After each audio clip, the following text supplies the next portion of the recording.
নরেন নামে এক ব্যক্তি ছিল। নরেন কাজের জন্য শহরে এসেছিল।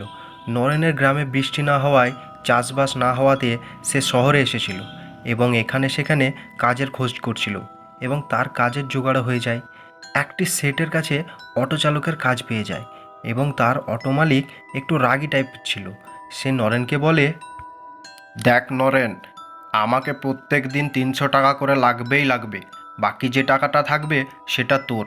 আর হ্যাঁ, আমার অটোতে যেমন কোনো রকমের দাগ না লাগে, না হলে তার খরচা তোকেই বের করতে হবে। না না মালিক, তা কেন হবে? আমি সব কাজ ঠিক করে করব তো। নরেনের একটা কাজের দরকার ছিল, তাই সে চুপচাপ সব মেনে নিল। নরেন সারাদিন অটো চালাতো এবং রাত্রে স্টেশন কিংবা রাস্তার ধারে শুয়ে থাকতো। সারাদিন অটো চালিয়ে যে টাকা ইনকাম হতো তার মধ্যে তার মালিককে 300 টাকা দিয়ে বাকি টাকাটা গ্রামে পাঠিয়ে দিত। নরেন যেমন তেমন করে নিজের কাজ চালাচ্ছিল শহরের মধ্যে। আজকে তো প্রচণ্ড ঠান্ডা পড়েছে। আজ তো মনে হয় রাস্তার ধারে কিংবা স্টেশনে থাকা যাবে না। দেখা যাক কি করা যায়। তার আগে মালিককে অটোটা তো দিয়ে আসি। নরেন নিজের মনে মনে কথা ভাবছিল। তখনই একটা লেডি প্যাসেঞ্জার আসে নরেনের কাছে এবং নরেনকে জিজ্ঞেস করে, দাদা দাদা, রবীন্দ্রপল্লী দিকে যাবেন? হ্যাঁ হ্যাঁ, অবশ্যই যাব, আপনি বসুন, অবশ্যই যাব। নরেন মেয়েটাকে নিয়ে অটো চালাতে শুরু করে।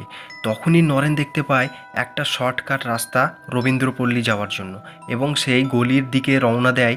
তখনই বসে থাকা মেয়েটা চিৎকার করে ওঠে। আরে আরে ভাই, কোথায় নিয়ে যাচ্ছ আমাকে? মারার জন্য নাকি? তখনই নরেন অটো থামিয়ে মেয়েটাকে জিজ্ঞেস করে, আরে ম্যাডাম, কি হয়েছে? চিৎকার কেন করছেন? আরে এই গলিটা হচ্ছে ভুতিয়া গলি, এই গলি থেকে যত তাড়াতাড়ি পারবে পালিয়ে চলো। এই কথা শুনে নরেন অটোটাকে নিয়ে চলে আসে এবং মেয়েটাকে রবীন্দ্রপল্লীর দিকে ছেড়ে আসে এবং অটোটাকে তার মালিককে দিয়ে চলে আসে এবং নরেন সেই ভুতিয়া গলির দিকে এসে দাঁড়িয়ে যায়।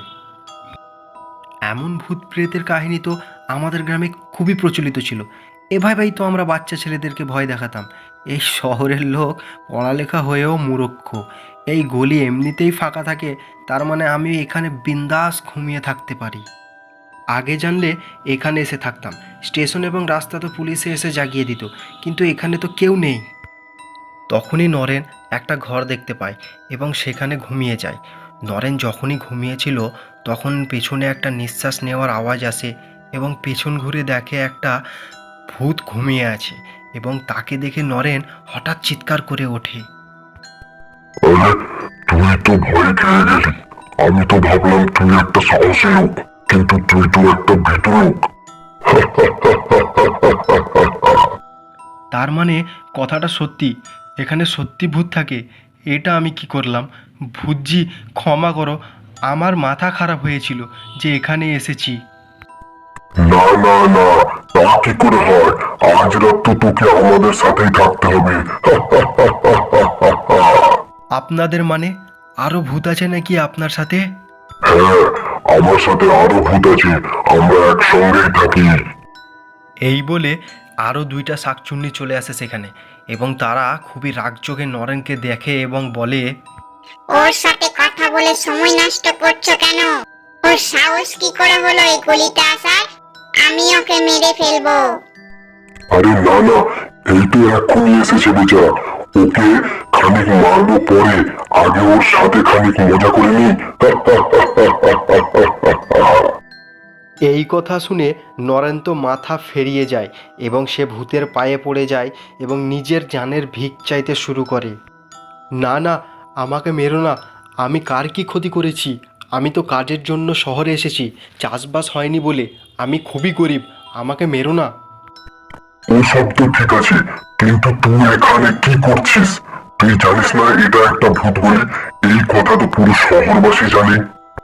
হ্যাঁ, আমি জানতাম, কিন্তু আমি বিশ্বাস করিনি, কারণ আমি রাস্তা এবং স্টেশনে ঘুমিয়ে থাকতাম। কিন্তু আজ খুবই ঠান্ডা, তাই এখানে ঘুমাতে এলাম। তোর কাহিনী তো খুবই দুঃখ ভরা রে। আজ আমরা তোকে মারবো না, যা। কিন্তু তুই এখান থেকে চলে যা, আর কোনোদিন এখানে আসবি না। নরেন এ কথা শুনে খুবই খুশি হন এবং সে ভূতগলি থেকে পালাতে শুরু করে। তখনই তার কি একটা কথা মনে পড়ে যায় এবং সে আবার ফিরে আসে সেই ভূতগলিতে। আরে, তুই তো একদমই বোকা মনে হচ্ছে। তুই এখানে আবার ফিরে এসেছিস কেন? ফিরে এসেছিস কেন? আমি জানতে চাই এখানে কি হয়েছিল, আপনারা যে এইভাবে ভটকিয়ে বেড়াচ্ছেন, আপনাদের সাথে কি হয়েছিল? তুই সত্যি একটা ভালো মনের মানুষ। তোকে আমি দেখে বুঝতে পেরেছিলাম, এবং তোকে অন্য দুঃখের কথা পরোয়া আছে। তুই সত্যি ভালো মনের মানুষ। আমরা এখানে বছরের পর বছর ভটকে বেড়েছি এবং কেউ আমাদের কথা ভেবেও বেড়ায়নি। আপনারা বলুন আপনাদের সাথে কি হয়েছে, আমি যেটুকু পারবো সেটুকু সাহায্য করব। প্রায় 5 বছর আগেকার কথা। এখানে একজন বিল্ডার আসে এবং আমাদেরকে ঘর খালি করার কথা বলে। আমরা শুনিনি, সেই জন্য সে আমাদেরকে মেরে ফেলেছে এবং আমাদেরকে মেরে এখানে চলে গেছে। এই কথা কি কেউ জানে না? না, কেউ জানে না এই কথা, একমাত্র তুমি জানো। দেখো এবার তুমি কি করতে পারো। নরেন পুলিশের কাছে গিয়ে সব কথা খুলে বলে দেয় এবং পুলিশ তদন্ত করতেও শুরু করে দেয়, এবং তদন্ত হওয়ার পর ওই বিল্ডার ধরা পড়ে এবং তার জেল হয়, এবং ওই রাস্তা দিয়ে এখন সবাই চলাফেরা করতে শুরু করে।